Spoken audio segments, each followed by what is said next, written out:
নমস্কার বন্ধুরা, আজকে আমার রেসিপি হলো আমড়ার টক ঝোল। তার জন্য আমি কিছুটা সর্ষে বেটে রেখেছি এবং পেঁয়াজ, আদা, রসুন কিছুটা বেটে রেখে দিয়েছি। একটা আলু এবং দুটো আমড়া আমি কেটে রেখেছি। মাছের মাথাটাও কাটা হয়ে গেছে।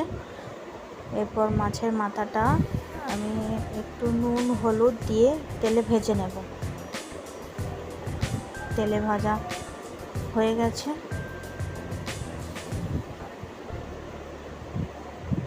একটা পিঠ ভাজা হয়ে গেছে এবং আমি উল্টো পিঠ করে দিয়েছি।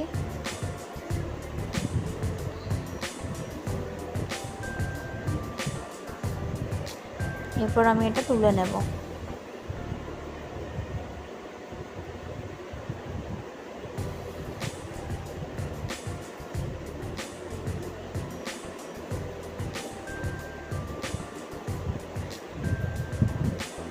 দুটো মাছই তোলা হয়ে গেছে। এরপর আমি একটা পাত্রে কিছুটা বেসন নিয়ে নেব। বেসন নিয়ে একটু নুন, একটু হলুদ গুঁড়ো, সামান্য একটু জিরের গুঁড়ো, একটু লঙ্কার গুঁড়ো দিয়ে দেব।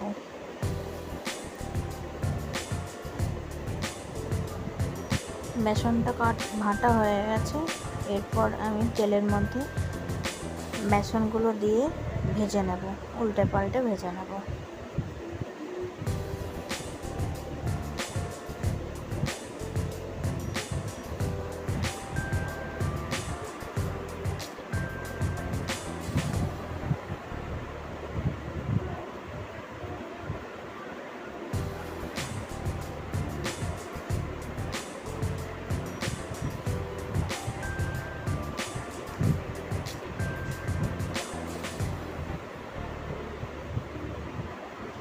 তেলের মধ্যে আমি থেতো করে রাখা পেঁয়াজ, আদা, রসুন পেস্টটা দিয়ে দেব। 2 চামচের মতো সর্ষে বাটাটা দিয়ে দেব।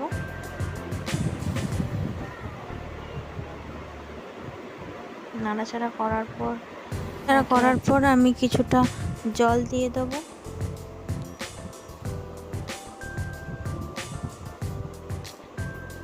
জল দেওয়ার পরে একটু হলুদ গুঁড়ো, একটু লঙ্কার গুঁড়ো এবং একটু জিরের গুঁড়ো দিয়ে দেব। ধীরে ধীরে নাড়তে থাকবো।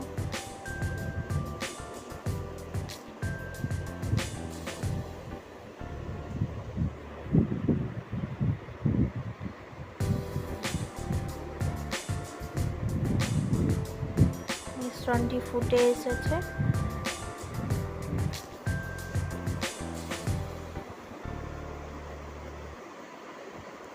এবার মাছের মাথাটা গুঁড়ো করে তার মধ্যে দিয়ে দেব।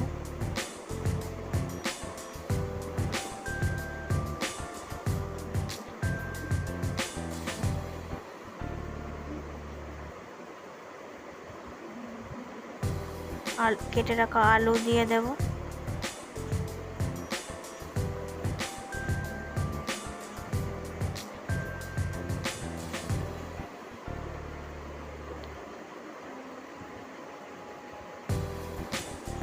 কেটে রাখা আমড়াগুলো দিয়ে দেব।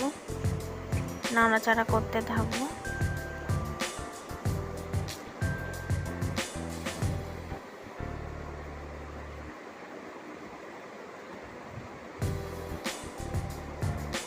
পরিমাণে হলুদটা কম ছিল, তাই আমি একটু হলুদ দিয়ে দিলাম।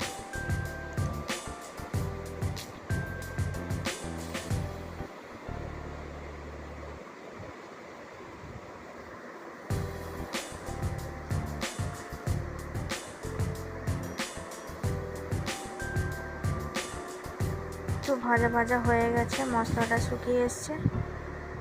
এরপর আমি জল দিয়ে দেব।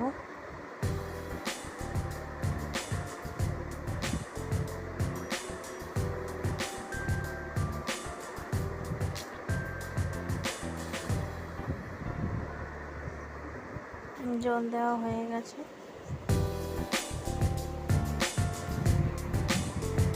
এরপর এটাকে আমি ফুটতে দেব। পরিমাণের মতো নুন দিয়ে দেব।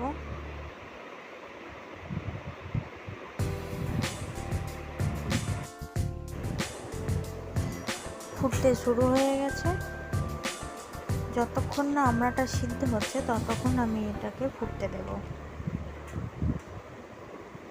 এরপর আমি বেসনটা দিয়ে দেব। আমি একটু দেখে নেব আমড়াটা সিদ্ধ হয়েছে কিনা।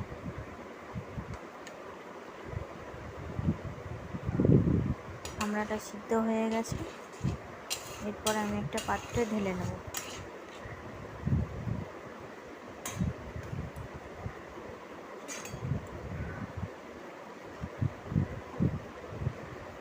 নুনের পরিমাণটা আমি একটু দেখে নেব,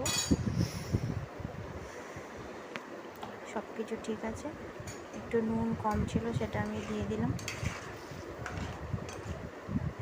এরপর আমি এটিকে নামিয়ে নেব একটা পাত্রে। চ্যানেলটিকে সাবস্ক্রাইব করে দেবেন এবং একটা লাইক করে